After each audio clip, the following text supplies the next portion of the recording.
आज के इस क्लास में हम कक्षा 7 के विज्ञान से अध्याय 9 बतलाएंगे। इसका नाम है गंदे जल का निपटान। तो इसके सभी प्रश्न एवं उत्तर को हम बतलाएंगे। आप लोग वीडियो को शुरू से लेके अंत तक देखिए और चैनल पे नए तो चैनल को सब्सक्राइब कर दीजिए। तो चलिए प्रश्न की ओर बढ़ते हैं।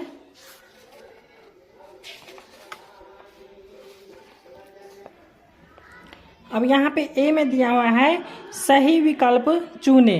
तो ए का एक में है अपशिष्ट जल है, तो अपशिष्ट जल हो जाएगा। दूषित जल को हम अपशिष्ट जल कहते हैं। उसके बाद 2 में है विश्व जल दिवस मनाया जाता है। तो विश्व जल दिवस जो है सो 22 मार्च को मनाया जाता है। उसके बाद 3 में है दूषित जल से होने वाली बीमारी नहीं है। तो दूषित जल से बीमारी नहीं होने वाला है। कैंसर जो है सो दूषित जल से नहीं होता है बीमारी। उसके बाद यहाँ पे 4 में है पीलिया रोग का कारण है। तो पीलिया रोग का कारण हो जाएगा दूषित जल का व्यवहार जो है सो पीलिया रोग का कारण है। उसके बाद 5वां प्रश्न है चापाकल या कुएं के पास जल जमाव से पेयजल होते हैं। तो यह दूषित हो जाता है। ऑप्शन नंबर 2 हो जाएगा।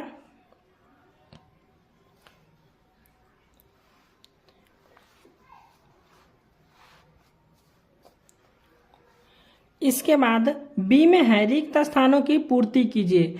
तो बी का 1 में है हैजा 1। तो यहाँ पे हो जाएगा दूषित जल जनित बीमारी है।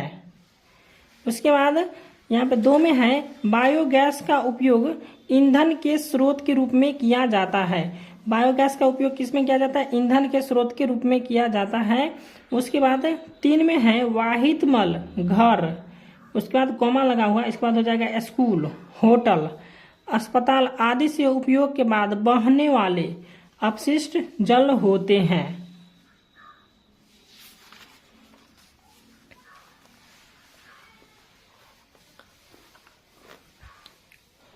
इसके बाद 4 में है वाहित मल एक जटिल मिश्रण है जिसमें निलंबित ठोस, मृत जीवी और रोगवाहक जीवाणु, कार्बनिक और यहाँ पर हो जाएगा अकार्बनिक अशुद्धियां पाई जाती है। उसके बाद 5 में है 5 साल से कम उम्र के बच्चे की मौत का सबसे बड़ा कारण है। तो ये हो जाएगा जल जनित बीमारियां। यहाँ पे लिखा हुआ है जल जनित। उसके बाद सी में है सही उत्तर के सामने सही एवं गलत उत्तर के सामने गलत का चिन्ह लगावे। तो यहाँ पे सी का 1 में है संयुक्त राष्ट्र संघ ने 2005 से 15 की अवधि को जीवन के लिए जल पर कार्य के लिए अंतर्राष्ट्रीय दशक के रूप में घोषित किया। तो ये हो जाएगा सही। उसके बाद यहाँ पे 2 में है हाइजा और टाइफाइड वायरस के कारण होने वाले रोग है। तो ये हो जाएगा गलत। उसके बाद 3 में है जनित रोगों का प्रमुख कारण दूषित जल है। तो ये हो जाएगा सही। उसके बाद 4 में है बायोगैस मानव मल निपटान की वैकल्पिक व्यवस्था है। तो ये भी हो जाएगा सही। उसके बाद 5 में है कचरा प्रबंधन हेतु प्रत्येक व्यक्ति को एक जागरूक नागरिक की भूमिका निभाना चाहिए। तो ये भी हो जाएगा सही। अब यहाँ पे डी में देख लीजिए। डी में है निम्न प्रश्नों के उत्तर संक्षेप में दें। तो इसका क्या करना है? उत्तर देना है। चलिए इसको हम बतलाते हैं। तो डी नंबर प्रश्न था। डी का 1 में है अपशिष्ट जल से आप क्या समझते हैं? तो इसका उत्तर हम लिखेंगे वाहित मल घर, स्कूल, होटल और अस्पताल से उपयोग के बाद बहने वाले जल अपशिष्ट जल कहलाता है। तो अपशिष्ट जल कौन कौन होते हैं समझ में आ गया होगा। उसके बाद दूसरा प्रश्न है वाहित मल क्या है, उनमें कौन सी अशुद्धियां होती हैं? तो इसका उत्तर हम लिखेंगे कि वाहित मल एक जटिल मिश्रण होता है, इसमें निम्नलिखित अशुद्धियां होती है। चलिए यहाँ पे लिखे हुए हैं। पहला हो जाएगा कार्बनिक अशुद्धियां। हो जाएगा कार्बनिक अशुद्धियां में आ जाएगा मानव मल मूत्र। उसके बाद जैविक अपशिष्ट। उसके बाद हो जाएगा तेल, फल और सब्जी का कचरा। उसके बाद 2 में आ जाएगा अकार्बनिक अशुद्धियां हो जाएगा। अकार्बनिक अशुद्धियां पाए जाते हैं नाइट्रेट, धातु, फॉस्फेट आदि। ठीक है, यहाँ पे धातु कॉमा हो जाएगा फॉस्फेट आदि। उसके बाद 3 में हो जाता है जीवाणु। जीवाणु में हो जाएगा हैजा और टाइफाइड आदि रोग उत्पन्न करने वाले जीवाणु। उसके बाद 4 में हो जाएगा अन्य सूक्ष्म जीव। इसमें होते हैं पेचिस और पीलिया आदि रोग उत्पन्न करने वाले जल जनित सूक्ष्म जीव हैं। इसके बाद तीसरा प्रश्न है जल जनित बीमारी क्या है, इससे होने वाली 3 बीमारियों के नाम, उनके लक्षण बताएं। तो पहले इसे हम जान लेते जल जनित बीमारी क्या है। तो इसका उत्तर लिखेंगे कि दूषित जल के उपयोग से होने वाली बीमारियां जल जनित बीमारियां कहलाती हैं। दूषित जल से होने वाली बीमारियां और उनके लक्षण निम्नांकित है।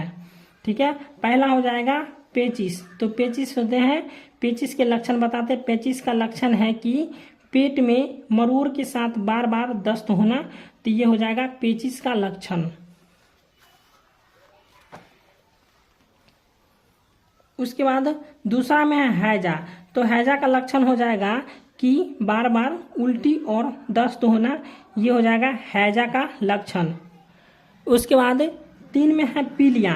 तो पीलिया का लक्षण हो जाएगा कि आँख पीली पड़ जाता है, पेशाब का रंग भी पीला हो जाता है और हाथ के नाखून भी पीला दिखाई देने लगते हैं। तो ये हो जाएगा पीलिया के लक्षण। उसके बाद 4 नंबर प्रश्न है बायोगैस क्या है, इसके क्या लाभ है। तो इसका उत्तर लिखेंगे मानव मल या पशुओं के गोबर को टंकी नुमा एक संयंत्र में एकत्र करने पर उनमें से एक गैस का निर्माण होने लगता है जिसे बायोगैस कहते हैं।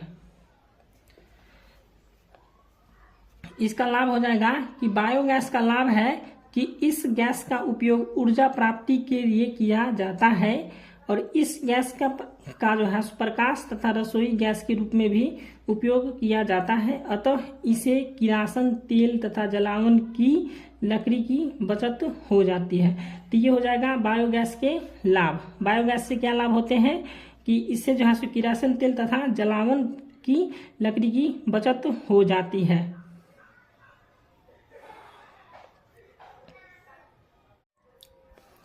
अब 5 में है एक जागरूक नागरिक के रूप में हम कचरा एवं गंदे जल का प्रबंधन में क्या योगदान दे सकते हैं।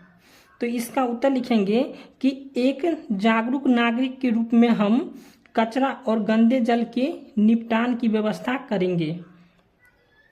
उसके बाद कचरे को इधर उधर नहीं फेंकने देंगे और नाली को जाम होने से रोकें। अपने घर और मोहल्ले की साफ सफाई पर ध्यान दें और सार्वजनिक स्थानों पर भी सफाई का ध्यान रखें। कूड़े को कूड़ेदान में डालने को कहें।